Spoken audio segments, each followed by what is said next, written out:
하나님 말씀 우리 함께 보겠습니다. 요한복음 10장 27절에서 30절 말씀입니다. 하나님의 말씀을 귀 기울여 들어주시기 바랍니다. 내 양은 내 음성을 들으며 나는 그들을 알며 그들은 나를 따르느니라.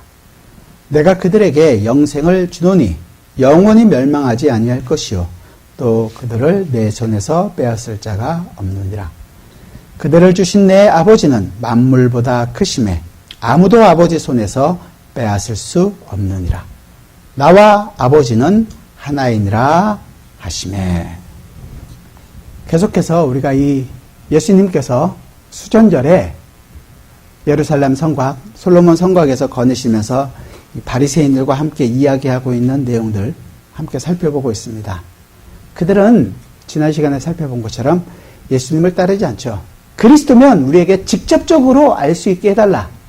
예수님은 내가 너희에게 가르치기도 여러 번 가르쳤고 내가 많은 것으로 너희에게 보여줬다. 그럼에도 불구하고 너희들은 나를 믿지 않는구나. 왜 바리새인들은 예수님을 메시아로 받아들일 수 없느냐? 이미 그들이 원하는 메시아가 있기 때문입니다. 그들은 이미 그들이 원하는 그 메시아를 믿고 있고 그 메시아를 원하는 그 메시아만이 그들을 구원해 줄 거라고 생각하고 있기 때문에 예수님이 오셔서 내가 메시아다라고 얘기해도 그 말씀을 그리고 예수님께서 보여주고 있는 많은 표적들에 대해서도 믿을 수가 없었던 것이었습니다.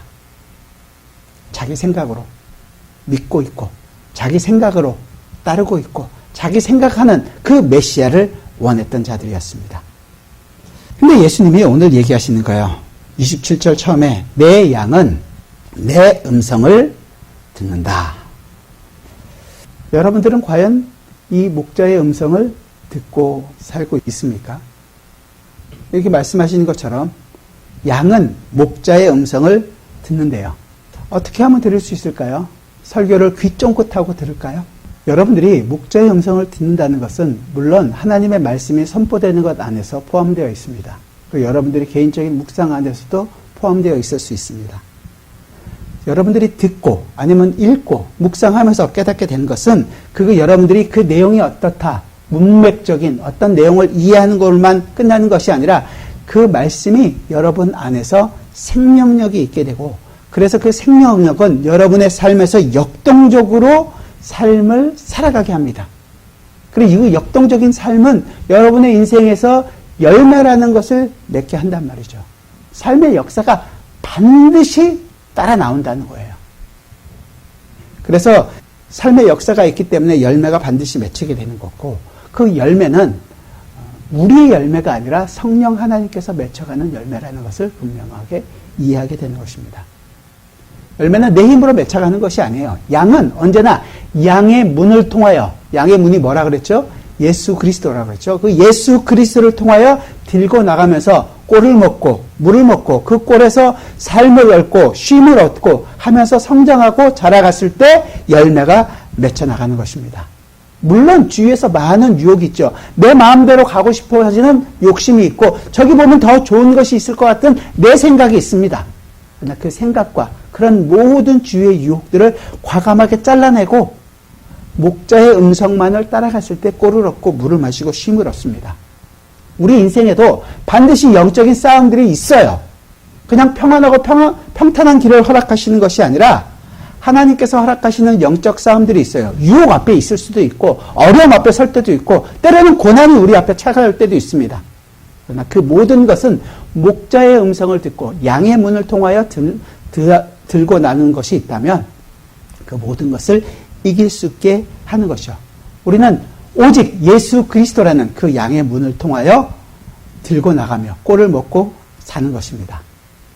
그걸 가르쳐서 양이라고 얘기하는 거예요. 제가 왜 양을 강조하냐면 우리는 목자가 아니라는 거예요.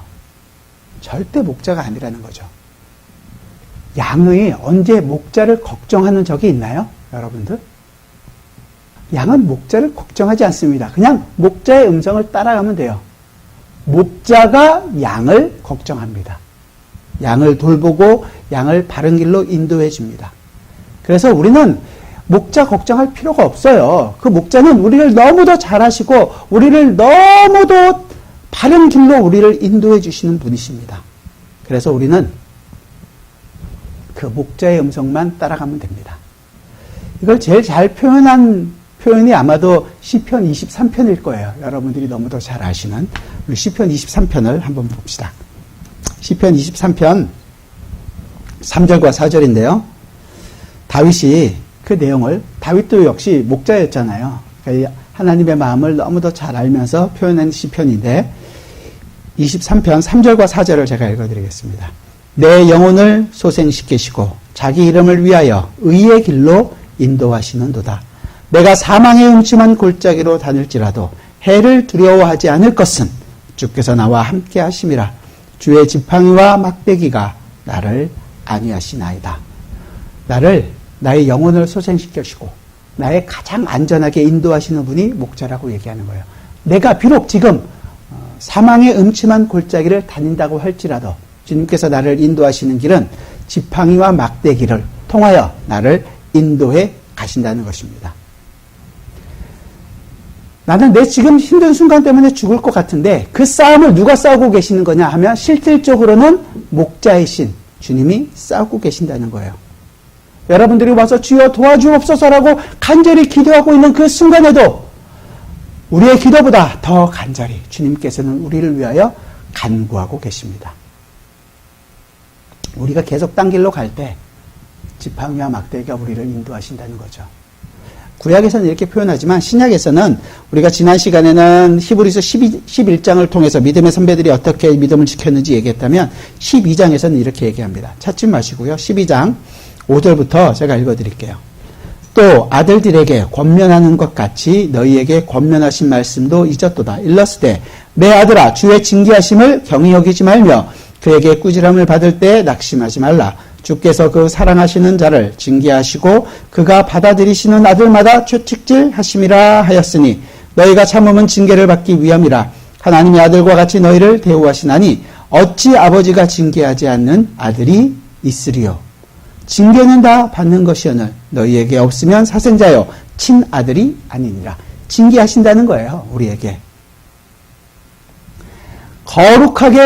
거룩한 하나님의 백성으로 살아갈 수 있도록 우리에게 때로는 매질을 하시고 우리를 아들답게 만들어 가시는 하나님의 손길들이 있다는 것입니다. 그리고 그것은 하나님의 가장 선하신 손길이라는 것을 놓쳐서는 안 되는 거죠.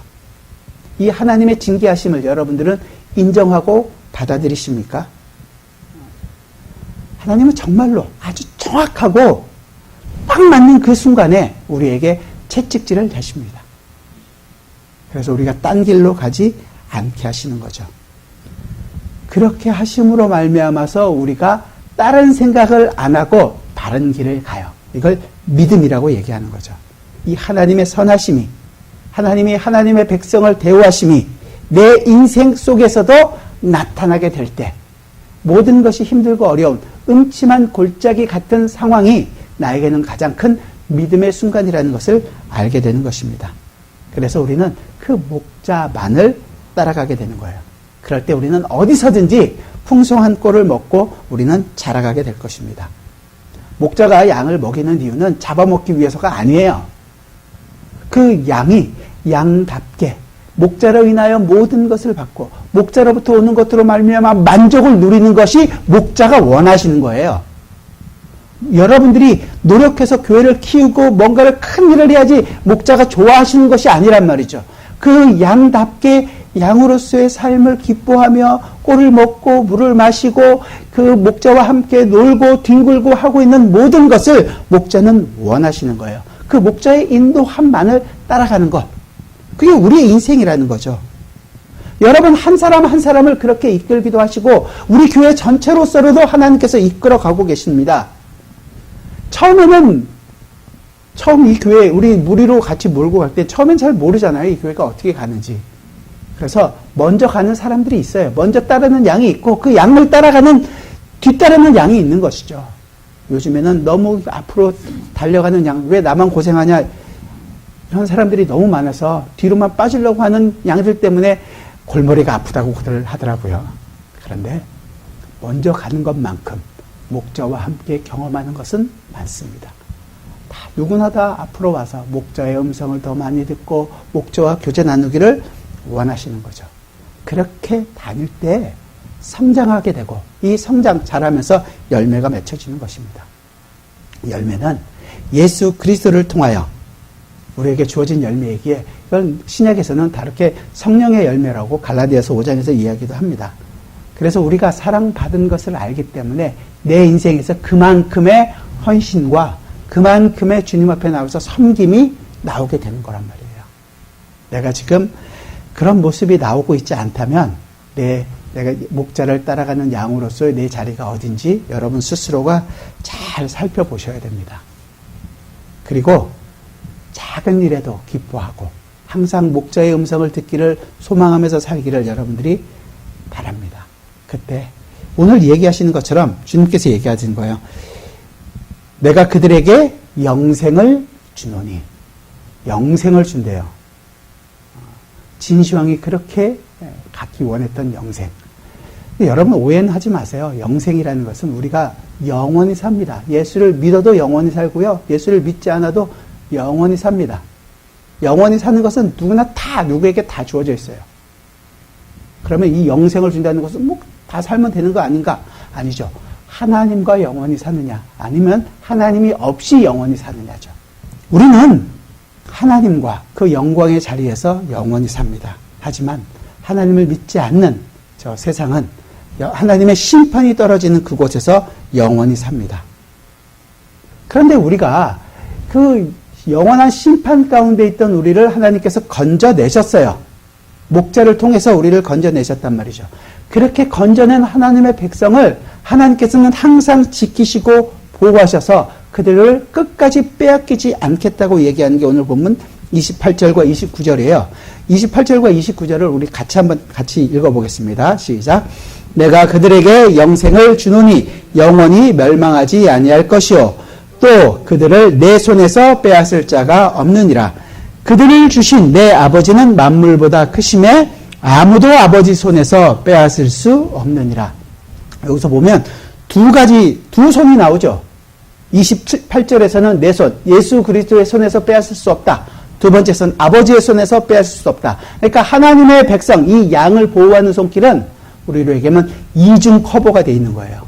하나님의 손이 우리를 붙들고 있고 그 하나님의 손을 통하여 예수 그리스도의 손도 우리를 붙들고 있는 거란 말이죠. 우리가 얼마나 안전한지를 여러분들이 기억하셔야 되는 거예요. 불안할 이유가 전혀 없죠. 그럼 이 손이라는 것이 어떤 손인가? 아버지의 손은 과연 어떤 손인가? 예수님께서 아버지의 손이 너를 붙들고 있기 때문에 빼앗을 수 없다. 내 손이 너를 붙들고 있기 때문에 빼앗을 수 없다. 여기서 얘기하는 아버지의 손은 우리가 잘 알고 있는 것처럼 창조하시는 손이었습니다. 이 손으로 세상을 창조하셨죠. 창세기 2장 7절에서 뭐라 그래요? 여호와 하나님이 땅의 흙으로 사람을 지으시고 생기를 그 코에 불어넣으시니 사람이 생명이 되니라. 하나님께서 손으로 직접 빚으셨어요. 우리를 창조하셨단 말이죠. 이 창조하셨다는 것은 결국은 하나님이 우리를 지었다는 그냥 어떤 조각물을 만든 것이 아니라 하나님이 우리 모든 것을 다 알고 계시는 분이라는 거예요. 창조자라는 것은. 그래서 내 속에 있는 어느 것도 주님을 놀라게 할 수 있는 것이 없어요. 왜? 주님은 우리를 다 알고 계시니까. 다윗이 시편 103편에서 이는 저가 우리의 체질을 아시며 우리가 진토임을 기억하십니다. 우리가 어떤 자인지를 하나님은 너무도 잘 아셔서 우리의 그 불순종과 우리의 불경건함과 우리의 그 불만족한 모든 것들을 하나님께 토해내는 것들을 하나님은 그것 때문에 아니 제가 나를 이렇게 겁내하시거나 그것 때문에 놀라지 않으신단 말이에요. 우리가 어떤 자인지를 너무도 잘 알고 있기 때문에. 하나님은 우리를 지을 때 그냥 아무런 생각 없이 우리를 지으신 것이 아니라 하나님은 목적을 가지고 우리를 지으셨어요. 창조 때는 반드시 목적이 있다는 거죠. 그 목적은 하나님께서 반드시 이루어 가실 거예요. 목적이 뭐죠? 계시록을 보면 우리가 이해할 수 있죠. 영광의 잔치에서 영원히 하나님을 찬양하며 하나님께 영광을 돌리는 삶을 사는 것, 그 하나님으로 인하여 기뻐하는 삶을 살아가는 것, 그것을 보는 것을 하나님이 원하셨단 말이죠. 그래서 창조를 하신 거예요. 우리는 그 창조에 맞게 그 삶을 살아가게 될 것이에요. 거기다 대고 하나님 왜 나를 이렇게 만드셔서 나를 이렇게 힘들게 하십니까? 라고 힐문할 수가 없단 말이죠. 오늘도 하나님은 그 하나님의 백성답게 만들어가시는 손길을 쉬지 않으세요. 그래서 오늘도 이 자리에 있는 것이고 여러분의 인생 한 걸음 한 걸음 속에서 그 하나님의 손길을 경험하게 하시는 것입니다. 하나님께서 우리를 지으셨다는 것은 마지막으로 그래서 우리가 주님 앞에 나와 당연히 마땅히 감사하며 예배하는 존재라는 것을 알게 해주십니다. 아, 주님, 그 주님께서 지으셨다는 것을 내가 지음받았다는 것을 알기에 내가 그 주님을 사랑합니다. 아버지 앞에 내 모든 것을 내어놓는 것을 기쁨으로 여기겠습니다. 고백하게 된단 말이죠. 그 주님의 이름을 찬양하는 자리로 가게 되는 거예요. 하나님의 손이 첫 번째가 창조하던 손이라면 그 창조하신 손은 그냥 있는 것이 아니라 우리를 돌보시고 우리를 사랑하시는 손으로 나타납니다. 하나님은 하나님의 백성을 그냥 내버려 두신 적이 한 번도 없어요. 우리를 사랑하시기 위하여 항상 일하시는 거죠.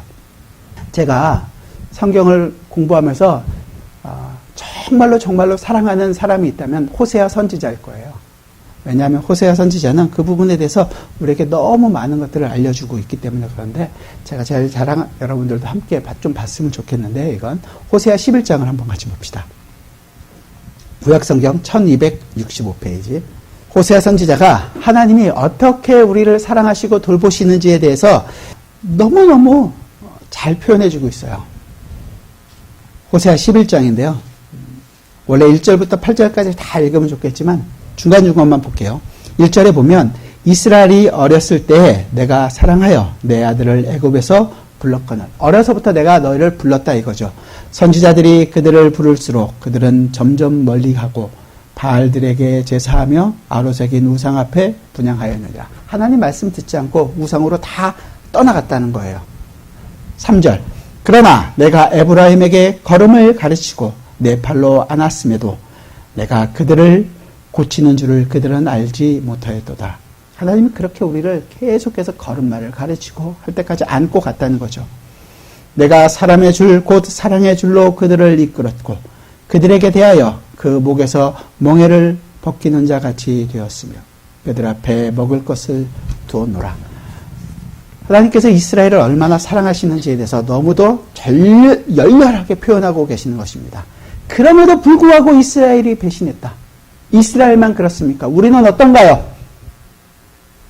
우리를 이끌고 이 자리까지 오게 하고 우리에게 모든 것들을 해결해 주시면서 우리를 불러왔음에도 불구하고 늘 우리는 주님을 원망하고 불평하고 하나님께 대항하는 사람들이 아니었습니까? 당연히 하나님은 우리를 버리시는 것이 마땅함에도 불구하고 하나님은 그러지 않겠다는 거예요. 내가 너를 사랑하겠다. 8절 말씀을 우리 같이 읽겠습니다. 8절 같이 읽죠. 시작. 에브라임이여 내가 어찌 너를 놓겠느냐. 이스라엘이여 내가 어찌 너를 버리겠느냐. 내가 어찌 너를 아드마같이 놓겠느냐. 어찌 너를 스본같이 두겠느냐. 내 마음이 내 속에서 돌이키어 나의 국물이 온전히 불붙듯 하도다. 주님의 이 불붙는 마음을 아십니까? 우리를 사랑에 먹으려 말겠다는 이 아버지의 마음을 여러분들이 좀 보십니까? 자기의 자녀들을 결코 버리지 않고 돌보시고 사랑하시겠다고 약속하시는 이 아버지의 손인 것입니다. 또한 이 아버지의 손은 우리를 사랑하시는 손뿐만 아니라 마지막에는 심판하시는 손입니다. 이 심판은 물론 하나님의 백성에게 주어지는 것이 아니라 하나님의 백성이 아닌 자들에게 주어지는 심판의 손이라는 것이죠. 왜냐하면 우리는 원래 이 하나님의 진노의 손 안에 놓여있던 자들이었습니다.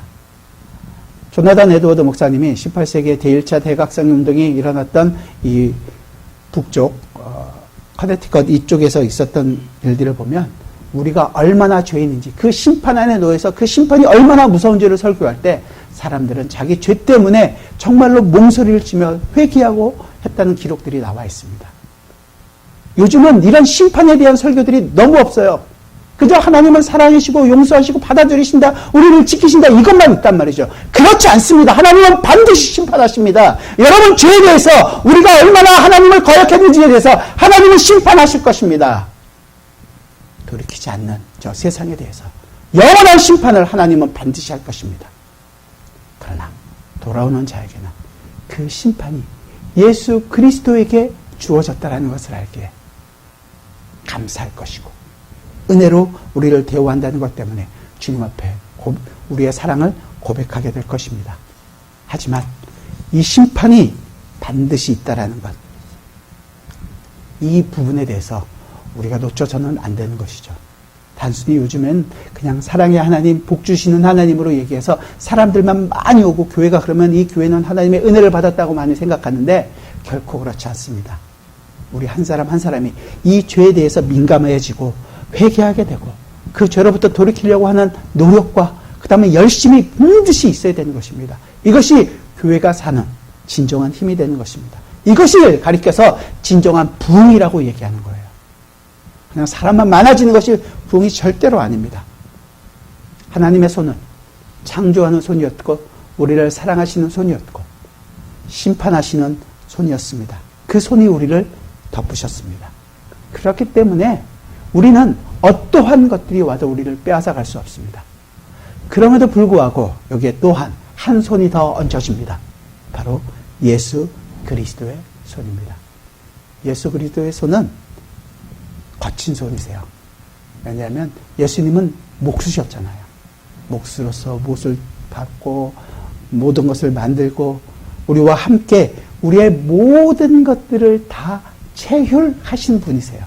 우리의 모든 것들을 다 아시고 그 손으로 직접 일을 하신 분이세요. 그래서 우리를 너무도 잘 아시는 분이죠. 우리와 함께 하시고 우리의 어려움을 직접 아침마다 교회에 와서 청소하시는 손이 바로 예수님의 손이라는 거예요. 여러분들을 위해서 준비하고 여러분들을 위해서 섬기는 그 손이 예수 그리스도의 손길로 여러분들을 섬기게 한단 말이죠. 그렇게 우리에게 다가오신 손이었습니다. 우리의 아픔과 우리의 질고를 그 손으로 자기의 몸으로 다 받기 위하여 항상 뻗어져 있는 손이셨습니다. 우리 앞에 뻗쳐져 있고 손을 잡아라. 나와 함께 가자. 이 손은 이렇게 뻗어져서 많은 사람을 치료했습니다. 베드로의 장모의 열병을 때문에 누워있던 그 장모에게 손을 뻗으셨고 우리가 방금 전까지 봤던 요한복음 9장에 나와 있던 그 맹인의 눈을 뜨게 해서 하기 위하여 손을 뻗으셨던 그 손이었습니다. 또한 우리를 건지기 위하여 우리에게 손을 뻗고 계시는 그 예수 그리스도의 손입니다. 예수님께서 그 뻗치신 손을 절망 잘 알 수 있는 부분이 아마도 마태복음 14장에 나오는 베드로에게 손을 뻗으셨을 거예요. 예수님께서 오병이어 사건 이후에 배를 타고 가 있는 동안에 예수님이 그 폭망 위로 물 위를 걸어오셨어요. 예수님이라는 것을 보고 베드로가 얘기하죠. 주여 나도 주님과 함께 걷기를 원합니다. 내려서 예수님을 보고 걷기 시작했습니다.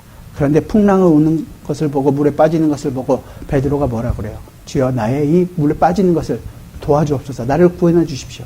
그때 주님께서 그 베드로의 손을 잡기 위하여 뻗으십니다. 그리고 그의 손을 잡고 일으켜 세우십니다. 주께서 즉시 손을 내밀어 저를 붙드시매 가라사대 믿음이 적은 자여 왜 의심하느냐. 베드로만 의심하나요? 매일매일 의심하고 매일매일 고민에 쌓여있는 우리에게 주님은 손을 내미십니다. 이 베드로의 믿음 없는, 믿음이 연약한 것 때문에 실패하고 있는 그에게 손을 내미셔서 잡아주셨던 것처럼 우리에게도 오늘 손을 내미시고 우리를 붙들고 가고 계십니다. 그래서 우리가 안전하다고 얘기하는 거죠. 우리가 믿음이 세서요? 우리가 무언가를 열심히 해서요? 절대 그런 것이 아닙니다. 주님께서 이 잡고 계신 손을 놓치지 않기 때문에 그렇습니다.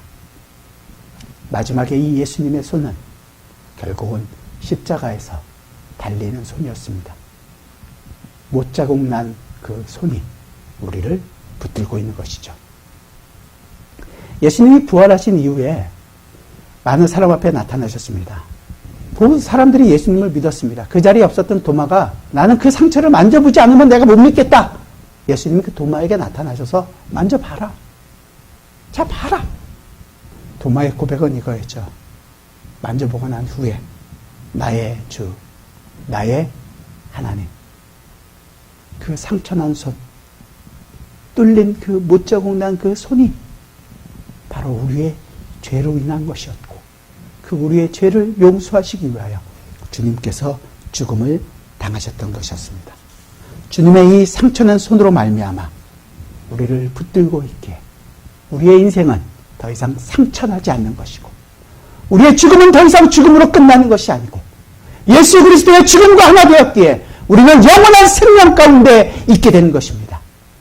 그러기에 그 생명은 그 어느 것도 빼앗을 수 없으며, 예수님은 그 손으로 우리를 보호하고 계시기에 그 어떤 것에도 내가 빼앗기지 않겠다고 이야기하는 것입니다. 그 붙잡은 손은 오늘도 일하고 계시며, 우리를 사랑으로 덮으시는 그 손은 우리와 오늘도 함께하고 계시며, 여러분이 어느 자리 어느 순간에 있든지 간에 그 손으로 말미암아 살아가는 자라는 것을 알게 할 것입니다. 가장 안전한 삶, 가장 안전한 인생, 가장 풍성한 꼴을 먹고 살아가는 인생이라는 것을 알게 해주시는 것입니다. 내가 너를 어찌 버리겠느냐? 내가 너를 어찌 버리겠느냐? 내 속에서 이 불타오르는 마음을 너희가 과연 알겠느냐? 세상은 어쩌면 이 코로나19라는 바이러스 하나 때문에 많은 사람들을 힘들어하고, 또한 많은 사람들이 가족을 잃고 고통 가운데 있게 됩니다. 우리의 인생이 언제 어떻게 변할지 모르는 정말로 급박한 순간 앞에 있습니다.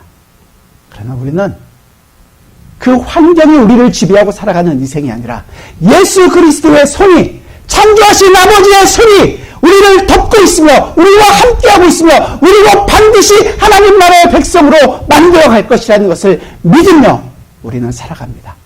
그래서 우리는 안전하다고 얘기하는 것이고, 그래서 우리는 주님 앞에 감사함을 고백하는 것이고, 그래서 그 손과 함께 내 인생은 안전함을 고백하는 것이고, 그래서 우리 인생이 결코 망하는 인생이 아니라 영원한 생명 가운데서 살아가는 인생이라는 것을 고백하게 될 것입니다. 저와 여러분입니다. 기도하겠습니다. 주님, 주님의 이 손이 오늘도 우리와 함께 합니다. 우리와 함께 걸었고, 우리의 질고를 치유하기 위하여 뻗어 있으며, 우리를 그 물속에 빠져가는 우리를 구하기 위하여 손을 내미시고, 결국엔 십자가에서 못 박히신 그 손이 우리를 붙들고 있습니다. 그러기에 우리의 인생이 얼마나 안전한지 주님, 우리가 알게 되기를 원합니다. 그 손과 그 목자의 음성을 듣고 걸어가는 그 양으로서의 기쁨을 주님, 우리가 놓치지 않게 하여 주옵소서. 그리고 그 양은 목자로 인하여 성장하며, 그 양은 목자가 주는 모든 것으로 만족하며, 그 목자를 닮아가는 양으로서의 삶을 살게 하여 주옵소서. 사랑하며 섬기며 나누며 그 하늘의 기쁨을 모든 순간 속에서 경험할 수 있는 저희의 인생이 되게 하여 주옵소서. 예수 그리스도의 이름으로 기도드리옵나이다. 아멘.